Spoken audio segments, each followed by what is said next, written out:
অনুষ্ঠান বাড়ির মতো কাতলা মাছে কালিয়া বানানোর জন্য আমি এখানে 5 পিস মতো বড় সাইজের কাতলা মাছকে ধুয়ে নুন হলুদ মাখিয়ে নিয়েছি। এরপর কড়াই একটা ভাজা মশলা রেডি করছি। তাতে নিয়েছি গোটা জিরে, গোটা ধনে, একটু জয়িত্রী, দারচিনি, এলাচ। এরপরে আমি একটা মশলার পেস্ট বানিয়ে নেব। তাতে নিয়েছি পেঁয়াজ, টমেটো, সামান্য একটু আদা, রসুন আর কাঁচা লঙ্কা। আর গুঁড়ো মশলা হিসাবে নিয়েছি জিরে গুঁড়ো, ধনে গুঁড়ো, কাশ্মীরি লঙ্কা গুঁড়ো, হলুদ গুঁড়ো। সবগুলোকেই একসাথে ভালো মতো পেস্ট করে নেব। এরপর তেল গরম করে কড়াইয়ে মাছগুলোকে লাল লাল করে ভেজে নিয়ে তাতে গোটা গরম মশলা আর তেজপাতা ফোড়ন দিয়ে আমি ওই বেটে রাখা মশলাটা দিয়ে দিলাম।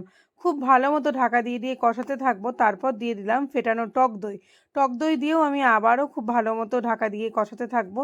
মশলা থেকে তেল ছাড়লে আমি দিয়ে দেবো পরিমাণ মতো গরম জল। এরপর ফুটে উঠলে দিয়ে দিলাম ভেজে রাখা মাছটা আর ওই ভেজে রাখা ওই গুঁড়ো মশলাটা 2 চামচ মতো, সামান্য স্বাদ মতো নুন, মিষ্টি আর নামানোর সময় দিয়ে দিয়েছি একটু ঘি। এরপর ঢাকা দিয়ে তেল বেরিয়ে এলেই কিন্তু আমার মাছ রান্না একদম কমপ্লিট।